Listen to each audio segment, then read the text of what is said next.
Highly successful individuals are always focused on what's next, but they often don't take time to reflect on their journey and how far they've come. I'm Craig Heatherly, host of the Path Less Traveled podcast, where we dive into the journeys of extraordinary leaders. Their success rarely follows a straight path, and that's what makes their story so remarkable. Now let's dive into this week's episode after a brief message from our sponsors. Success changes the game. Your business is growing. New opportunities, ambitious goals, greater impact. But growth brings complexity. More people to lead, more moving parts, less time and space to think and connect. And when leaders feel that strain, teams do too. At Cressy Leadership, we help leaders navigate those challenges. Through individual coaching, group training, and our Leadership Academy, we build the skills and strengthen the connections that make growth sustainable, helping teams communicate openly, tackle challenges together, and stay aligned on what matters most. Cressy Leadership. Envision what's possible.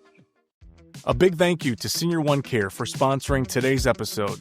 Founded in 2006 by Carl and Kyle Bossing, this family-owned business has provided compassionate in-home care for nearly 2 decades. If my family needed a caregiver, I'd call Kyle. With 6 Indiana locations, they give you the peace of mind while your loved ones receive the care they deserve. Learn more at senioronecare.com. Welcome to the Path Less Traveled podcast. And this week, we feature Dr. Rebecca Stoltzfus, the 18th president of Goshen College. Becky, welcome to the show. Thank you. Hi, Craig. It's good to be here. It is. It's really good to be here. Tell me about what I'm experiencing right now. I was given the directions to come to the Globe, and here I am. It's lights, camera, action. What am I experiencing right now? We're like in a CNN type environment, except in Goshen instead of Atlanta, at least physically. We're in one of our signature facilities here on Goshen College's campus. It's the home of our Center for Communication Studies. It houses our award-winning radio station, student newspaper, TV, and film studio. And we're sitting here at a little table in our TV film studio and being well served by Goshen College staff. Yes, well served by the team. So I mentioned 18th president here at Goshen College. Goshen College has been around for 131 years, maybe. Yeah. You've got a beautiful 135-acre tree-filled campus, 900 students, probably more than that. The conversation I have with a lot of business leaders is the multiple generations that are in the workforce. The generation that's on campus here is Gen Z. Yeah. Curious to hear just your thoughts on that generation and what you find to be interesting. Yeah. I love this generation. I think they're just fascinating. And you're right that being on a college campus, Gen Z are our students. We get to see who's coming up in the workforce. They're also our employees because we employ a lot of our students in campus jobs. So we get to experience them as learners, as friends, as athletes, as employees on our campus. I mean, a couple of things to know about Gen Z, and we read a lot about the generation that we're educating. They are very oriented to honesty, transparency, and authenticity. Okay. They, have a strong sense if they're getting, propaganda or organization speak. They like non-hierarchical settings. They like to be able to use their voices and be heard and to know who their leaders are. So as the president of a relatively small college, that's all stuff that I really enjoy. I eat with them in the dining hall. I greet them on the sidewalks. I work with the student senate president. So, a lot there. It is a lot. And, the importance of better understanding each generation that's in the workforce, just not the newest generation in the workforce, but also the oldest, and just bridging some of the similarities and appreciating maybe some of the differences as well, make for a healthy workforce. So Goshen, go ahead. Yeah, and just speaking about a healthy workforce, one of the things about Gen Z is that they are more aware and conscious and of their own health and well-being. This is a well-being generation. So for employers, a way to retain and develop Gen Z talent will be to create workplaces that acknowledge employee well-being and are responsive to that. This generation came through the COVID pandemic. In fact, they're sort of divided into Gen Z A and Gen Z B, depending on how the pandemic hit. So they've been through a lot, and they're really aware of their own well-being and mental health and social health. This episode is brought to you by Mosier Consulting, the powerhouse behind some of the most innovative technology solutions in northern Indiana. For 30 years, Mosier has been delivering best-in-class solutions. Mosier is your partner in progress. With deep expertise in analytics, AI, managed services, Microsoft, IT savings, and strategic consulting, they don't just support your tech, they elevate your entire business. Mosier Consulting, technology experts, real results. Visit mosierit.com to learn more. So just recently voted to serve as your fifth year term as president here, correct? Yeah. What are you most excited about as we look at fall/winter of 2025? What are you most excited about what's happening right now at Goshen College? Yeah. So some of the things, we're in the fifth year of a 5-year strategy and comprehensive fundraising campaign. Our goal has been to raise $68 million in 5 years to support our strategies. And, we're in a confident, happy place about that. We'll wrap that campaign on June 30. So I'm really excited to see some of the fruits of that campaign right now. We have a new tennis court complex on campus, and our tennis team is looking really good, nationally receiving votes in the coaches' polls. On the men's side, the women's side are doing really well too. So eager to see them roll out on those new courts. That the tennis season will begin officially in the spring. Also in athletics, we're starting a new disc golf team. Oh, wow. Yeah. And in fact, we have actually one of Indiana's leading disc golf players and organizers here on our faculty. So we didn't even have to recruit anybody. It's just like letting the talent loose. And Jason Samuel is the force behind the new Oxbow renovated disc golf course. Wow. And that will be the home course for our Goshen College team that'll roll out in the fall. We also, as part of this campaign, totally renovated the historic West Lawn Hall. And so it has traditionally been our dining hall and kitchen, and that all got deeply renovated, brand new kitchen. But then upstairs used to be dormitories, and we needed a bigger space for our nursing department. We have the oldest nursing program in the state of Indiana, very highly regarded. And they needed more space and higher tech space. So technology is really transforming higher ed in a lot of ways, and especially in healthcare.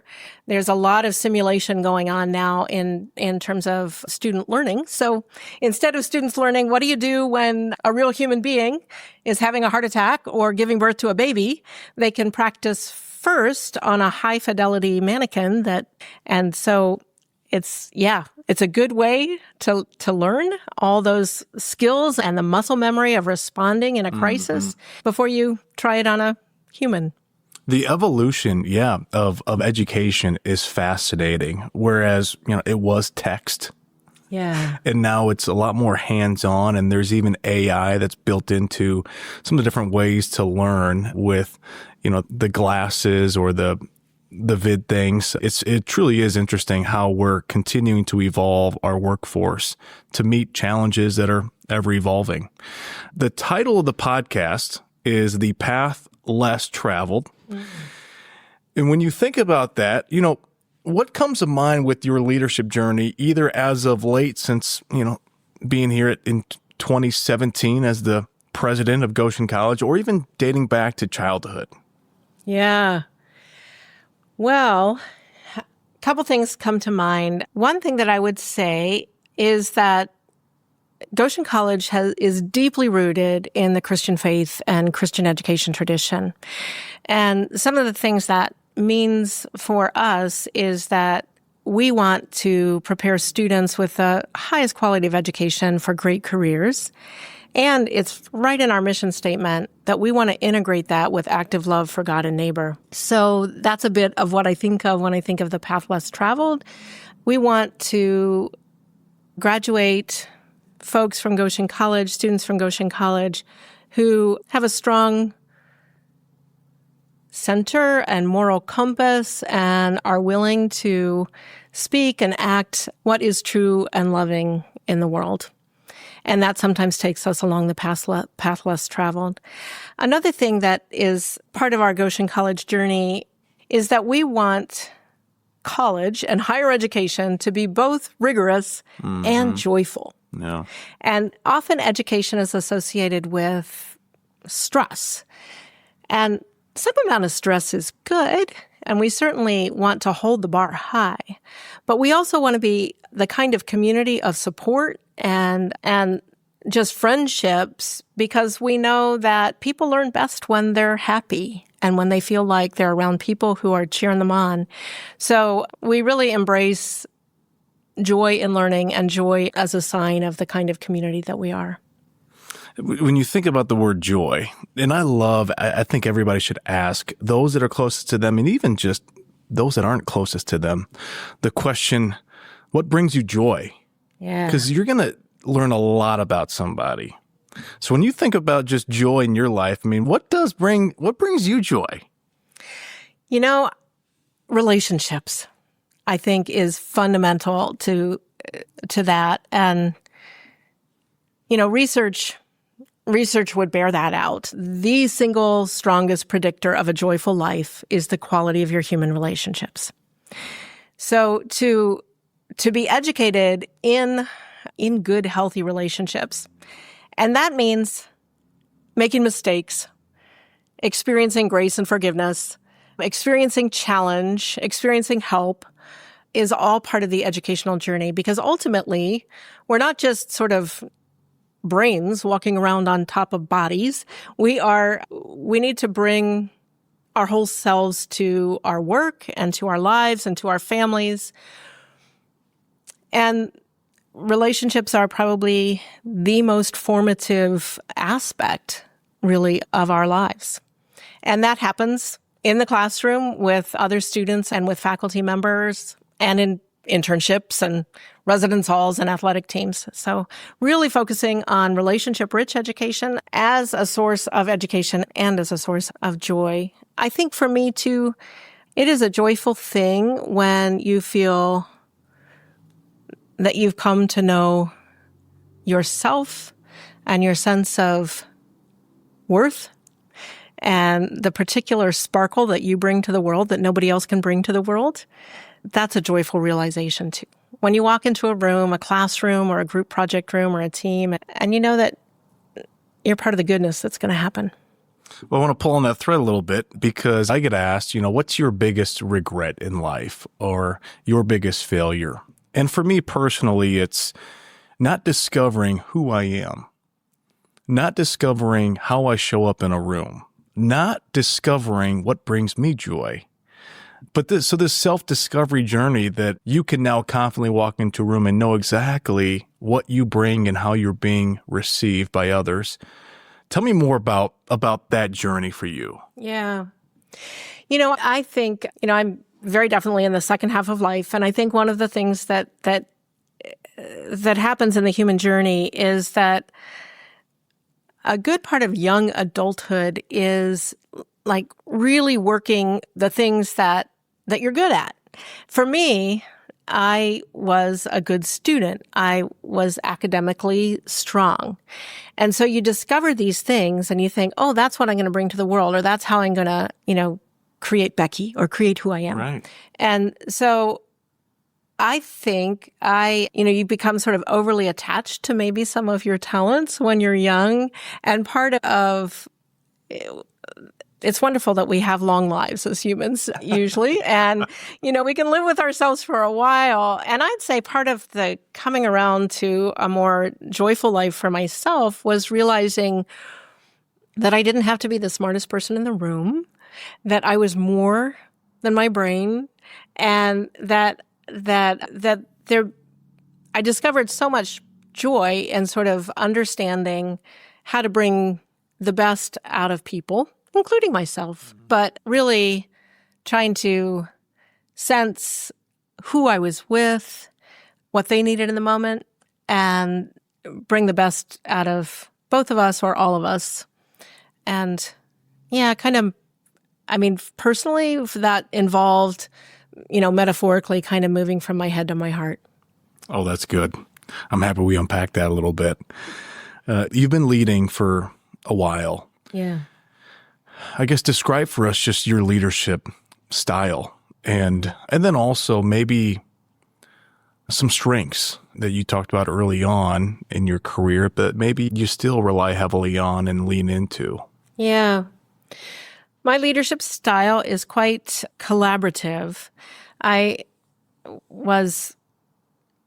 have been involved in a lot of research in my academic career that has been team-based research where people bring different talents to the team. That's a good training ground for leadership. We talked about sort of the journey of knowing yourself.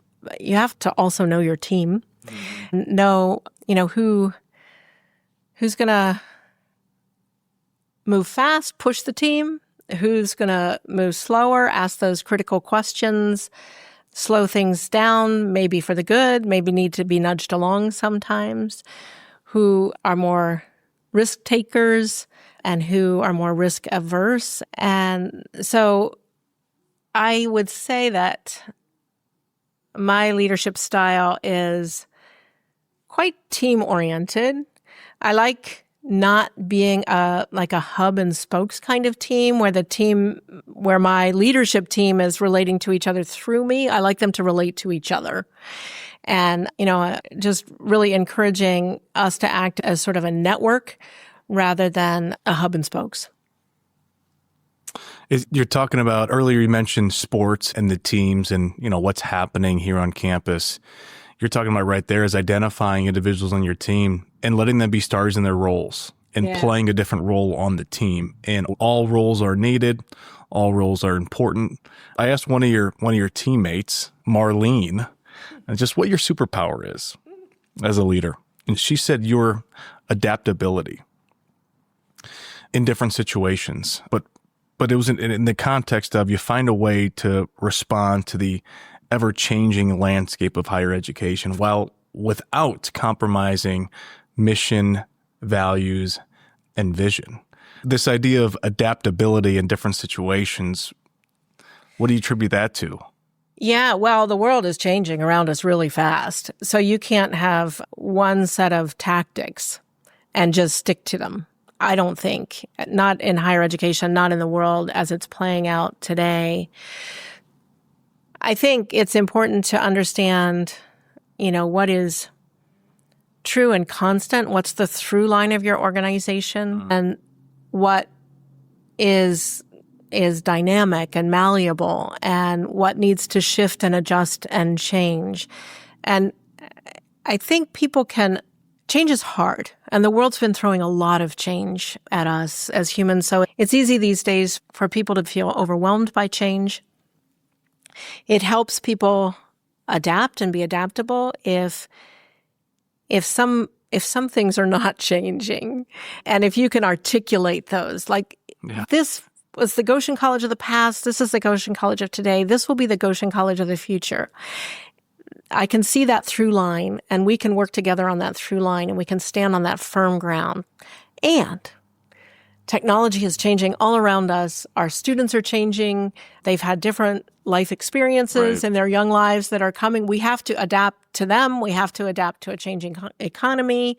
So how to hold that solid through line and then let things shift or lead change around that is something I think about a lot. It creates a confidence in where we're going when we know who we are, whether that be individually or collectively as an organization or an institution. So this confidence, and I can see it in you. You clearly know who you are. I guess when you think about the question, what matters in life, as you've changed jobs, you've got older children, you've seen life through their lens. We talked about Gen Z earlier. I guess when you think about what matters and what you hold to be true for you, what is that? Yeah. Well, that's a big one. I mean, what I hold to be true, I believe that there is love and goodness in the world. I believe that there is divine intent in the world. And I believe that is available to us, even in the worst of moments. And so what I want for myself, what I want for, all those that I love, and certainly for our students, is that they really encounter that. Yeah. And that they can find their way back to it, because we all get lost. We all get confused, and we don't always, we're not always our best selves. But if we experience over and over again, goodness, truth, beauty, love in human form, if we see that in nature, goodness, the beautiful maple trees of the city of Goshen and on our campus, water, children, humor, learning. I'm a huge believer in learning. I think we're made to learn. We do have this amazing capacity to understand and curiosity. So if we can keep learning and keep loving and keep experiencing and creating goodness in the world. I love that. Keep learning. And I would add to that, keep listening. Yeah. Well, it's a big way of learning, right? Yeah. Right. I guess as you look back on a younger you, advice that maybe you're giving to students today, that you're giving to young people, I guess what advice would you give to a younger you? Yeah. I mean, my younger Becky was pretty ambitious, got on a pretty fast career track. Yeah. So what I would say to her, and sometimes I see like artifacts of her, I come across, like letters written or whatever. And it's like, oh, dear you, like, go you, and just be a little gentler, be a little kinder, give yourself a beat here, be generous with yourself and others. And I feel like, more often I am that Becky now, but it takes time. And it takes people believing in you and giving you space and time to become your better self.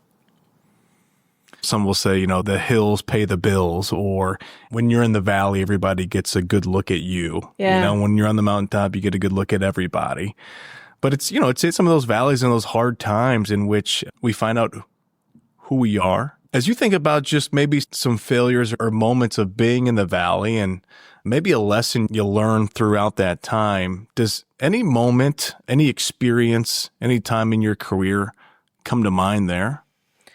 Yeah, maybe a personal one and a career one. So I'm married. I'm lucky to have been, to be married to Kevin Miller, my husband. Gosh, we were married in 1983, so that makes us 42 years. And in August, that's extremely good fortune as a human being to have, to be in a loving relationship with somebody for 42 years.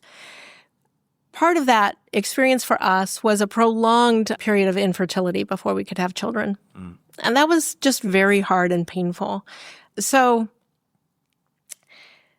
that experience of, at a very deep level of your identity, not getting your dream, not getting what you want, and reckoning with your own self-worth and your relationships through that, learning patience. And that story just unfolds really differently for different people.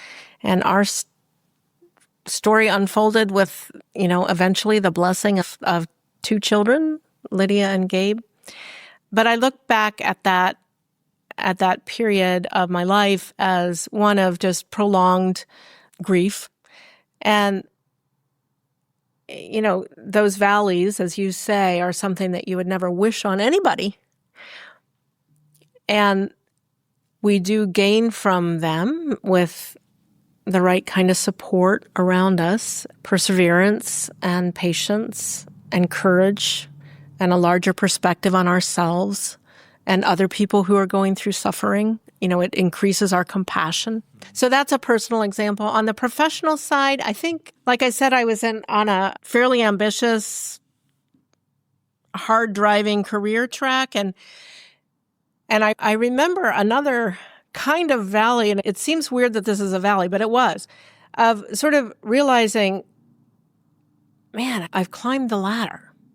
And I always thought that the next rung would be the next thing, and that it would become more and more rewarding the higher I got on the ladder. Right, yeah. And there was a point when I reached, high rungs of the ladder. I was a tenured full professor, and I had all these grants and publications and all the things that define success for me as an academic, and realizing,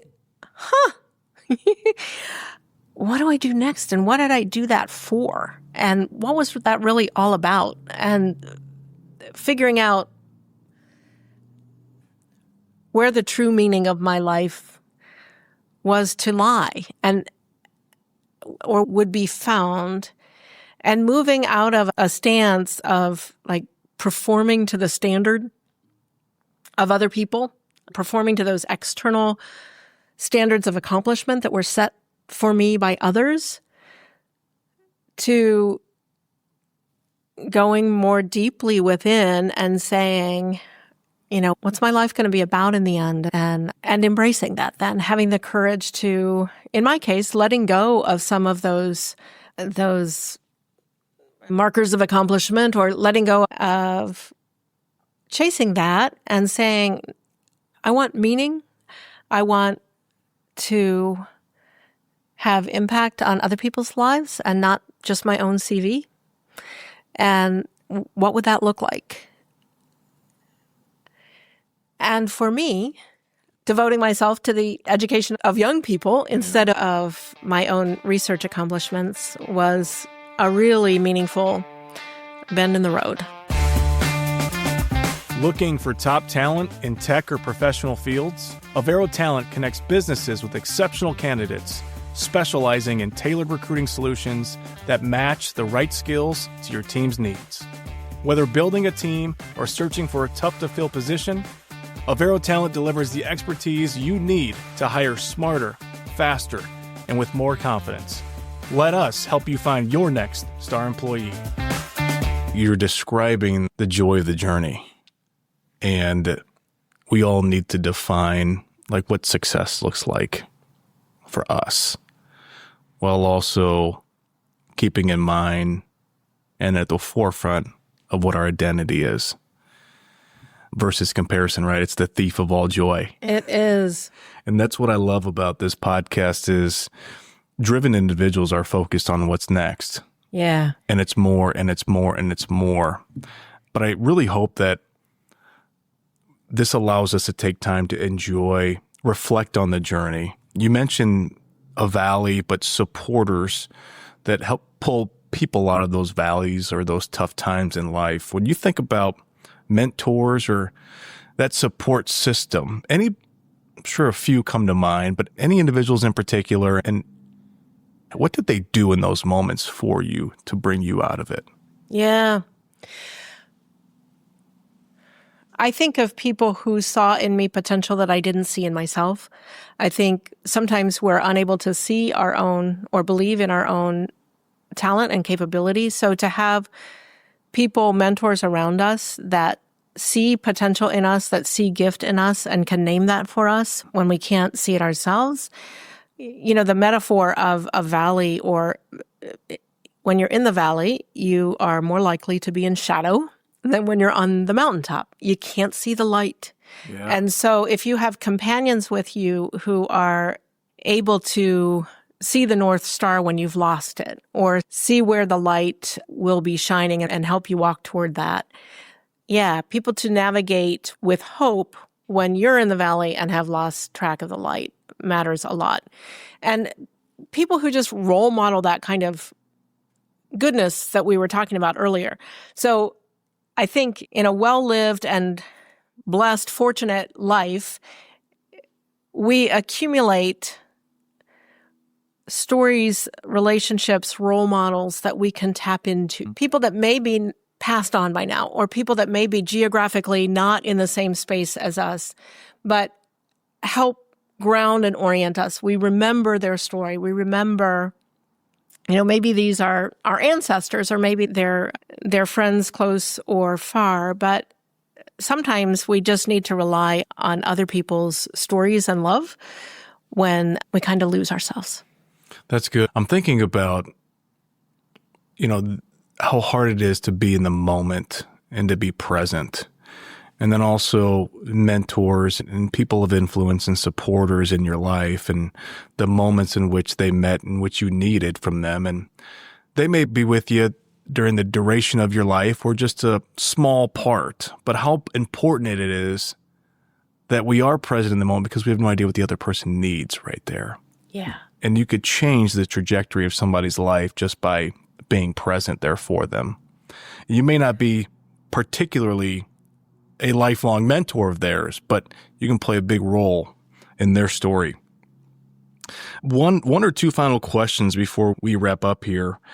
I asked you when you walked in, are you coming from something? And then I know you're going to something after this. Your calendar is nuts. It's crazy. Most leaders' calendars are. How do you decide what you say yes to and what you say no to? Do you have a filter in which you do that?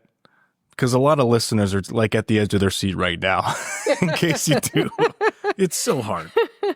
It's really hard. And one thing is that you have to, things emerge and you sometimes have to shift things around and cancel things. Some things you say yes to and you realize can't follow through on that. So to be honest about that, I think that over the years, I feel like I have, and all of us perhaps can, develop a kind of an inner sense of what sits in the circle of well-being for us. And that is a moment-to-moment discernment. And sometimes it means saying no to something that you've been asked to do. Sometimes it's saying, I'm sorry, I can't fulfill that. I have to say no to you now. But a sense of what it feels to be well in your soul and well in your calendar and well in your body and well in your mind, and to let that be a guide. I mean, in our culture, we talk about, 9 to 5 or work-life balance or all of that. Ultimately, there are no rules that somebody else can impose upon you because we all live in different bodies. We have different sleep needs. We have different nature needs. And so it gets back to like knowing your own like sphere of well-being and following that kind of a discernment rod that helps you through. I'll just add a couple of things to that. One is developing the capacity in the moment to rejuvenate yourself, to find that next energy. And sometimes that there are really in the moment ways that I think we can do that. And the other thing is that there are a lot of days when you run through, or I go through a crazy calendar. And so by the time it gets to 8 p.m. or 9 p.m., I realize that I've accumulated a lot of unprocessed stuff. Right. In my mind and body. And eventually you have to find a way to clear that. You just can't stuff that down at 9 p.m. day after day. So not just in the moment, but in longer, circadian or weekly cycles, we have to find ways to just clear and start again with fresh mind, fresh heart, fresh eyes. You said in the moment some things to do to rejuvenate yourself. Do you have a short list on, what are some possibilities? I'm curious now. Yeah. Breathe. I have what I call, my pocket prayers, little memorized prayers that I can say to myself. Yeah. Sometimes, humming a tune that you like, bringing to mind a beloved person who you want to lean on. I mean, these are like 10-second practices that can get you through the next hour. Well, my last question for you, and then I'll get your final thoughts. You've done kind things for people, have done kind things for you. As you reflect on one of the kindest things somebody's done for you, you think about that question, what comes to mind? One thing comes to mind, and I'll go with this just because it's a little anti-intuitive and it feels like an important learning in my life. I had a professor when I was a graduate student, so still in my 20s. at Cornell University. And he was really a scary professor. And he was the one that, like, if you were presenting something and he made a comment or a question, you knew you were going to have it. And I was in a public interaction with other people in the room, and he was giving me a lot. I mean, he was just coming at me again and again. And I didn't know how to feel after that. And another one of my professors came to me and she said, he gave you a lot. He respects you. If he didn't care about you and if he didn't believe in what you were doing, he would have been quiet. And so I think one of the ways I have experienced kindness is by people giving me their critical thinking about what we're talking about and really engaging deeply and knowing that I can take that. The thought of when that's coming at you and the bullets are flying, thinking through, why would a reasonable, a rational, and decent person act this way or say these things? And it's because they've got great intentions for me. Yeah, they believe in me. Yeah, they want to give me the hard truth. Yeah, and sometimes you have to do that turnaround in your mind. Hard. Yeah, this person isn't taking me down. This person is building me up. Yeah, we've talked about my previous career of being a college basketball coach, and gosh, the amount of hard truth, love that gets poured out every single day, and you reflect on, gosh, they did it because they believed in me. So as we wrap up here, I just want to get your final thoughts, and the floor is yours. You can share anything that excites you about Goshen, anything about leadership, your leadership journey, or just anything in general. The final thoughts are all yours. Oh, thank you. I would just, what I wish for people is grow and learn. And that is hard and humiliating, and it is so good. And just find good people to be around you as you grow and learn. And life is so full of opportunity and meaning, and just seize it. Well, thank you for doing this. This was a great conversation. I loved it. Well, that's it for this week's episode of the Path Less Traveled podcast. Until next week, have a great day.